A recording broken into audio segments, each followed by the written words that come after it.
నమస్కారం. తుక్కిబాబుకు స్వాగతం. నేటి ఇంటర్నెట్ ప్రపంచంలో ఆరోగ్య సమాచారం వెల్లువలా వచ్చిపడుతుంది.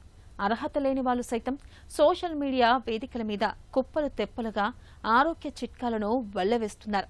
వీటిలో ఏది నిజమో ఏది తప్పు సమాచారమో తెలుసుకోవడం అంత సులువు కాదు. ఒక తప్పు సమాచారం మన ఆరోగ్యాన్ని పెద్ద ప్రమాదంలోకి నెట్టేయచ్చు, ప్రాణాల మీదకు తీసుకురావచ్చు. నిజానికి సైన్స్ను నమ్మితేనే మనకు ఆరోగ్యం. వైద్య శాస్త్రం అనేది ఎన్నో ఏళ్ల పరిశోధనల ఫలితం. ఆధునిక వైద్యంలో ఇవాళ అందుబాటులోకి వచ్చిన పరీక్షలు, చికిత్సలు, టీకాలు మొదలైనవన్నీ శాస్త్రవేత్తల నిరంతర శ్రమ తాలూకు ఫలితాలే. అందుకే ప్రపంచ ఆరోగ్య సంస్థ కూడా ఏడాది ప్రపంచ ఆరోగ్య దినోత్సవం సందర్భంగా సైన్స్ను నమ్మండి, ఆరోగ్యాన్ని కాపాడుకోండి అంటూ ప్రత్యేకంగా పిలుపునిస్తుంది. ఈ నేపథ్యంలో సైన్స్ వెనుక దాగిన ఆరోగ్యం గురించి ఇప్పుడు తెలుసుకుందాం.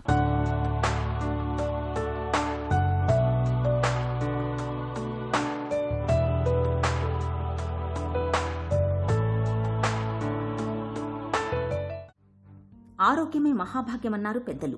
ఎన్ని సంపదలు ఉన్నా ఆరోగ్యం సరిగ్గా లేకపోతే వాటి ఉపయోగం శూన్యం. జబ్బులనేవి శారీరకంగానే కాదు, మానసికంగానూ దెబ్బతీస్తాయి, ఆర్థికంగానూ చితికిపోయేలా చేస్తాయి. అందుకే ఎవరి ఆరోగ్యం వారిదే. ఎవరికి వారు వారి ఆరోగ్యాన్ని కాపాడుకోవాల్సిందే. అప్పుడే వ్యక్తి, కుటుంబం, సమాజం ఆరోగ్యంగా ఉంటాయి. అయితే తినే తిండి, తాగే నీరు, పీల్చే గాలి అన్నీ కలుషితంగా మారిన నేటి పరిస్థితుల్లో ఆరోగ్యాన్ని భద్రంగా కాపాడుకోవడం నిజంగా సవాలే. నేటి ఇంటర్నెట్ ఆధారిత డిజిటల్ యుగంలో ఆరోగ్య సమాచారం చాలా విస్తృతంగా, అవసరమైన దానికంటే ఎక్కువగా అందుబాటులో ఉంది. కానీ అందులో ఏది నిజం, ఏది అపోహ అన్నది తెలుసుకోవడం చాలా ముఖ్యం. ఎందుకంటే తప్పు సమాచారం మన ఆరోగ్యానికి ప్రమాదంగా మారొచ్చు.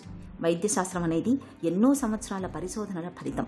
డాక్టర్లు చెప్పే సూచనలు, పరీక్షలు, చికిత్సలు ఇవన్నీ సైన్స్ ఆధారంగానే ఉంటాయి.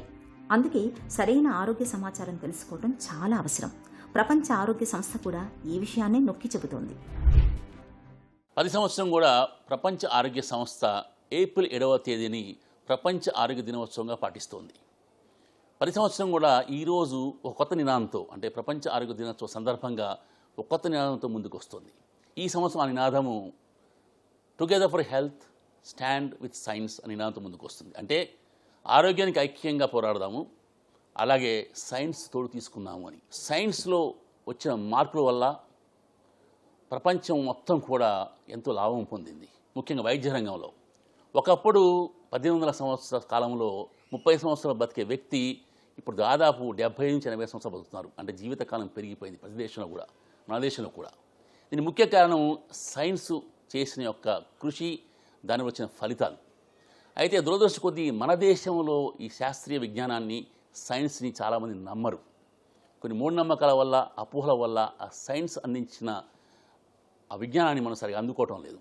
దీనివల్ల మనం నష్టపోతున్నాం. అయితే ఈ సంవత్సరం WHO మన దేశంలో కాదు, ప్రపంచం మొత్తం కూడా సైన్స్ యొక్క ప్రాముఖ్యత, సైన్స్ మానవాళికి చేసిన మేలుని అందరికీ చెప్పాలని, అందరూ సైన్స్ అందించిన ఈ ఫలితాలను తీసుకోవాలని, వాడుకోవాలని మీకు విజ్ఞప్తి చేస్తోంది. ముఖ్యంగా ఈ కాలంలో మనకు ఈ సోషల్ మీడియా వల్ల అన్ని వైపుల నుంచి అనేక రకాల విషయాలు, విజ్ఞానము మనకు అందుతుంది. అయితే ఇందులో చాలా తప్పులు, అపోహలు కూడా చాలామంది చెప్తున్నారు. ఏమాత్రం జ్ఞానం లేని వాళ్ళు మిడిమిడి జ్ఞానంతో కూడా వైద్యం మీద ఈరోజు యూట్యూబ్లో మాట్లాడుతున్నారు. సోషల్ మీడియాలో అనేక రకాల అపోహలు ప్రజలు కలిగిస్తున్నారు. చాలామంది ఈ మోడర్న్ మెడిసిన్ మీద అనేక అనుమానాలు కలగజేస్తూ పేషెంట్స్ని, వ్యక్తుల్ని కూడా వారు ఈ మోడర్న్ మెడిసిన్ వాడకుండా చేస్తున్నారు. దీనివల్ల చాలామంది నష్టపోతున్నారు. చాలామంది వారు జబ్బుని గుర్తించక, జబ్బుని గుర్తించిన తర్వాత కూడా, డయాగ్నోస్ అయిన తర్వాత కూడా ఈ అపోహల వల్ల వైద్యాన్ని సరిగ్గా తీసుకోక చాలామంది నష్టపోతున్నారు, కొంత ప్రాణాలు కోల్పోతున్నారు. ఇది చాలా ప్రమాదకరం. ఇటువంటి విషయాలు దృష్టిలో పెట్టుకునే WHO అంటే ప్రపంచ ఆరోగ్య సంస్థ ఈ సంవత్సరం అందరూ కూడా విజ్ఞానాన్ని సరిగా తెలుసుకొని సరైన పద్ధతిలో వైద్యం తీసుకోండి అని చెప్తోంది. ఇది కేవలం మనుషులకే కాదు, ఇది మొక్కలకి, జంతువులకి, పరిమాణానికి కూడా మనం ఎన్నో మార్పులు మనకు కనపడుతున్నాయి. కాబట్టి వాడు మనం కాపాడుకుంటూనే మానవాళి ఆరోగ్యంగా ఉంటుంది, ఈ భూగోళం కూడా చాలా ఆరోగ్యంగా ఉంటుంది.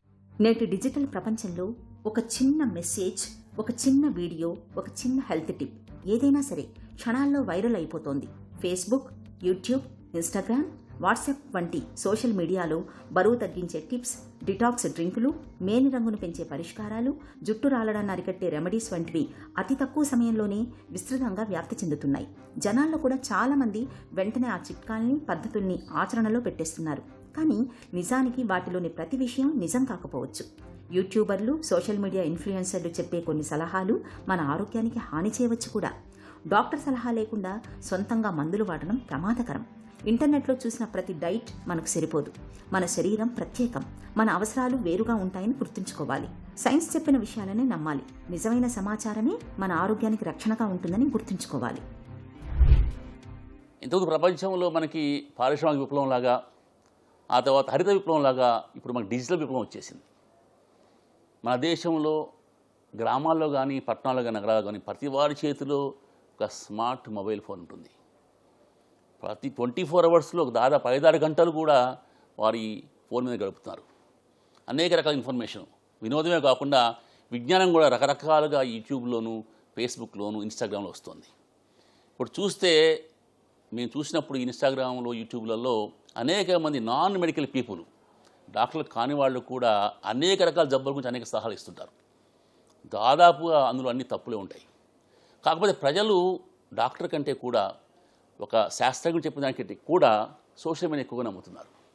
ముఖ్యంగా గ్రామ ప్రజలు, మిడిమిడి జ్ఞానం ఉన్న వాళ్ళు వాటి ఎక్కువ ఫాలో అయ్యి వైద్యం తీసుకోక ఆరోగ్యాన్ని పాడు చేసుకొని చాలామంది ప్రాణాలు కోల్పోతున్నారు.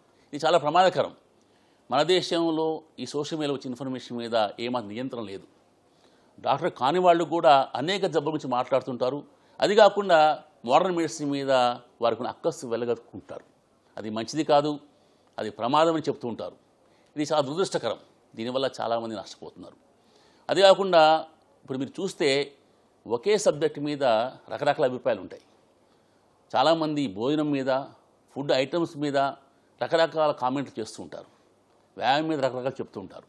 కొంతమంది డయాబెటిస్ మందులే వాడొద్దు ఉంటారు. కొంతమంది కొలెస్ట్రాల్ ఎంత ఉన్నా పర్లేదు అంటారు. కొంతమంది బీపీ ఎంత ఉన్నా పర్లేదు అని చెప్తుంటారు. ఇది చాలా ప్రమాదకరం.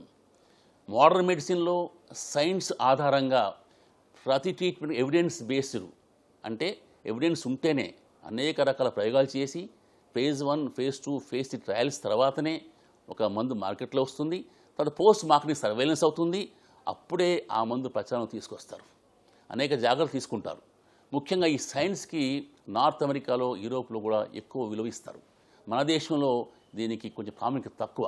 మనకి మూఢనమ్మకాలు, అపోహలు ఎక్కువ. నాన్ మెడికల్ పీపుల్, అంటే డాక్టర్లు కాని వారు చెప్పిన మాటలు ఎక్కువ వింటుంటారు. మేము పేషెంట్ వచ్చినప్పుడు ప్రతి ఒక్కరికి కూడా హిస్టరీ అడుగుతాం. మీకు బీపీ ఉందా, షుగర్ ఉందా, కొలెస్ట్రాల్ ఉందా, ఇంకైనా సమస్యలు ఉన్నాయి. అలాగే ఇప్పుడు అందులో భాగంగా మీరు డిజిటల్ మీడియా చూస్తారా, ఆ మందులైన వాడుతున్నారు కనుక్కుంటున్నాం. దాదాపు 90% మంది ప్రజలు ఈ డిజిటల్ మీడియా అంటే సోషల్ మీడియా మీద ఆధారపడి వారు ఆరోగ్యం పాడు చేసుకుంటున్నారు. ఇది ఏమాత్రం మంచిది కాదు. సోషల్ మీడియా ఒక విధంగా అది వ్యాపారం. వాళ్ళు వీక్షణల కోసం, వ్యూస్ కోసము సంచలన వార్తలు, ట్యాగ్ లైన్స్ పెడుతూ ఉంటారు. ఎప్పుడైనా ఒక కాంట్రవర్సీ క్రియేట్ చేస్తేనే వారికి వ్యూస్ వస్తాయి. కాబట్టి సమర్థవంతంగా పనిచేసే వైద్యం మీద ఏదో ఒక కాంట్రవర్సీ క్రియేట్ చేసి ప్రచారం చేస్తూ ఉంటారు. ఆ విధంగా వాళ్ళు డబ్బులు సంపాదిస్తున్నారు. ఇది చాలా మోసం. అందుకనే మీరు ఎప్పుడైనా సోషల్ మీడియా ఐటెం వచ్చినప్పుడు కానీ, ఏదైనా మీరు చూసినప్పుడు వెంటనే మీ డాక్టర్ని, మీ ఫ్యామిలీ డాక్టర్ని సంపాదించి నిజాలు తెలుసుకునే అది ఫాలో కండి. లేకపోతే మీకు ప్రమాదం. మన శరీరం ప్రతిరోజు మనతో మాట్లాడుతూనే ఉంటుంది. తన కష్ట నష్టాలను చిన్న చిన్న లక్షణాల రూపంలో మనకు తెలియజేస్తూనే ఉంటుంది. కానీ మనలో చాలా మంది వాటిని పెద్దగా పట్టించుకోరు. నిజానికి ప్రమాదకర జబ్బులన్నీ మొదట్లో చిన్న చిన్న సంకేతాలతోనే మొదలవుతాయంటారు నిపుణులు. ప్రాణాంతక జబ్బుల తాలూకు ఆనవాళ్లను ముందుగానే పట్టుకోవడం ఎలాగో ఇప్పుడు తెలుసుకుందాం. ఈ రోజుల్లో సోషల్ మీడియాలో ఆరోగ్యంపై చాలా సమాచారం వస్తుంది. నిజమైన సమాచారం, అపోహల మధ్య తేడా ఎలా గుర్తించాలి? చాలా మంది ఇంటర్నెట్లో చూసిన హెల్త్ టిప్ని వెంటనే ఫాలో అవుతున్నారు. ఇది ఎంతవరకు సేఫ్? ఇంట్లో చేసే హోమ్ రెమెడీస్ నిజంగా ఎంతవరకు ఉపయోగపడతాయి? ఎప్పుడు డాక్టర్ని తప్పనిసరిగా కలవాలి?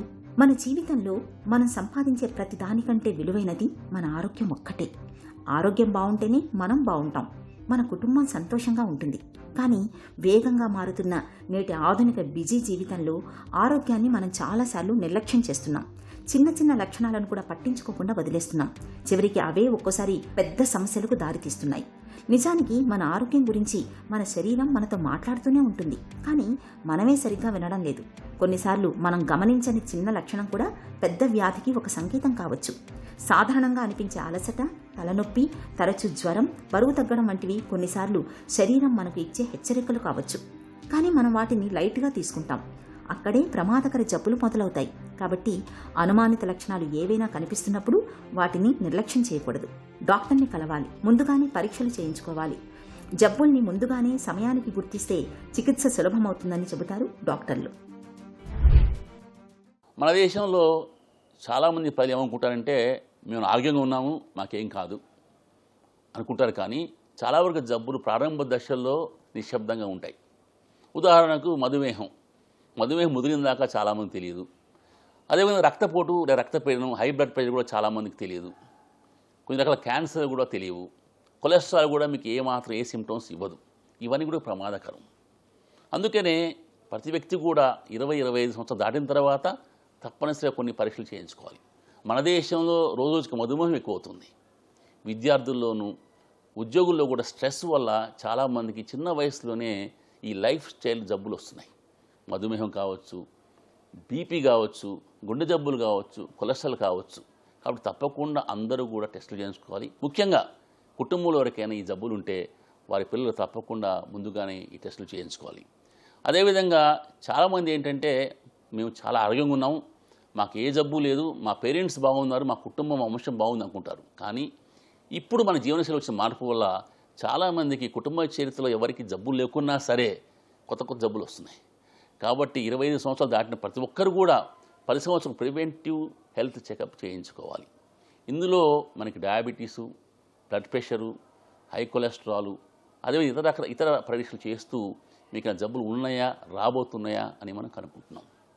ముఖ్యంగా మన దేశంలో డయాబెటీస్ రోజుకి ఎక్కువ అవుతుంది, ఊబకాయం ఎక్కువ అవుతుంది. సో దీనివల్ల అనేక రకాల జబ్బులు వస్తున్నాయి ఊబకాయం వల్ల. కాబట్టి మనం ఊబకాయం ఎలా ఉందో డాక్టర్ సింపుల్ పరీక్ష చేసి చెప్తారు. దానికి తగ్గట్టుగా మన డైటు, అదేవిధంగా వ్యాయామం చేయడం వల్ల ఊబకాయం తగ్గుతుంది. అదేవిధంగా డయాబెటీస్ రాకముందే మనం హోమా ఐరన్ టెస్ట్ ద్వారా ఈ డయాబెటీస్ ఇన్సులిన్ రెసిస్టెన్స్ ఉందా, మనకు డయాబెటీస్ ముందుకు రాబోతుందా, అదేవిధంగా ఇతర లైఫ్ స్టైల్ డిసీజ్ రాబోతుందా మనం కనుక్కోవచ్చు. కాబట్టి డాక్టర్ని సంప్రదించి ఆయనతో చర్చించి కొన్ని పరీక్షలు మనం చేయించుకోవాలి. అయితే మన శరీరం కూడా మనతో మాట్లాడుతూ ఉంటుంది, రాబోయే జబ్బుకి కొన్ని సంకేతాలు ఇస్తూ ఉంటుంది. ఉదాహరణకు నీరసము, బరువు తగ్గటం, కొంచెం జ్వరం రావటం, ఒక్కొక్కసారి యూరిన్లో కానీ అదేవిధంగా మోషన్లో కానీ బ్లడ్ పట్టడం, ఇవన్నీ కూడా కొన్ని జబ్బుల సంకేతాలు. అలా ఉన్నప్పుడు తప్పకుండా మీ డాక్టర్ని సంపాదించి ఏమాత్రం నిర్లక్ష్యం చేయకుండా ప్రారంభ దశలోనే మీరు దానికి టెస్టులు చేయించుకుంటే ట్రీట్మెంట్ సులభమవుతుంది, మీకు నష్టం జరగదు. వాటి నిర్లక్ష్యం చేయడం వల్ల ఒక్కొక్కసారి లోపల ఆ జబ్బు ఎక్కువయి బాగా ముదిరిపోయి మీకు ట్రీట్మెంట్ జరిగే అవకాశాలు తక్కువ అవుతాయి. కాబట్టి తప్పకుండా ఏ చిన్న సిమ్టమ్ అయినా మీరు సిల్లీ అనుకోకుండా వెంటనే మీ డాక్టర్ని సంప్రదించండి. ఆధునిక వైద్య రంగం ఇవాళ సరికొత్త పుంతలు తొక్కుతోంది. సాంప్రదాయిక సర్జరీలకు, చికిత్సలకు క్రమంగా కాలం చెల్లిపోతోంది. ఓపెన్ సర్జరీల స్థానంలో అతి తక్కువ కోతలు, చిన్న రంధ్రాల సాయంతో శస్త్రచికిత్సలు చేసే మినిమల్ ఇన్వేసివ్ సాంకేతికత నేడు మనకు అందుబాటులో ఉంది. లాప్రోస్కోపీ, ఎండోస్కోపీ, రోబోటిక్ వంటి పరికరాలు ఆరోగ్య సేవల తీరుతెన్నుల్ని పూర్తిగా మార్చేస్తున్నాయి. ఆర్టిఫిషియల్ ఇంటెలిజెన్స్, టెలిమెడిసిన్ వంటివి రోగుల జీవితాల్లో కొత్త వెలుగుల్ని నింపుతున్నాయి. ఒకప్పుడు సంక్లిష్టమైనవిగా భావించే ఆపరేషన్లను కూడా డాక్టర్లు నేడు మరింత సురక్షితంగా, సులువుగా చేయగలుగుతున్నారు. రోగులు త్వరగా కోలుకుంటున్నారు. దూర ప్రాంతాల్లో ఉన్న వారికి కూడా మంచి వైద్యం అందుతోంది. ఇది వైద్య రంగంలో ఒక విప్లవం. సైన్స్ ఆధారంగా తీసుకునే ప్రతి నిర్ణయం నేడు ప్రాణాలను కాపాడుతోంది. భవిష్యత్తులో వైద్యం అనేది మరింత సురక్షితంగా ఉండబోతోందని చెబుతున్నారు నిపుణులు. ఒకప్పుడుతో పోల్చుకుంటే వైద్య రంగంలో ఎన్నో మార్పులు జరిగాయి, ఎంతో పురోగతి జరిగింది.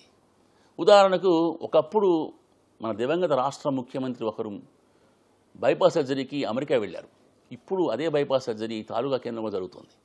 అలాగే యాంజియోప్లాస్టిస్ కావచ్చు, క్యాన్సర్ ట్రీట్మెంట్ కావచ్చు, ఇంకేదైనా కావచ్చు, అనేక రకాల వైద్య విధానాలు, మీకు వసతులు అనేక చోట్ల లభ్యమవుతున్నాయి.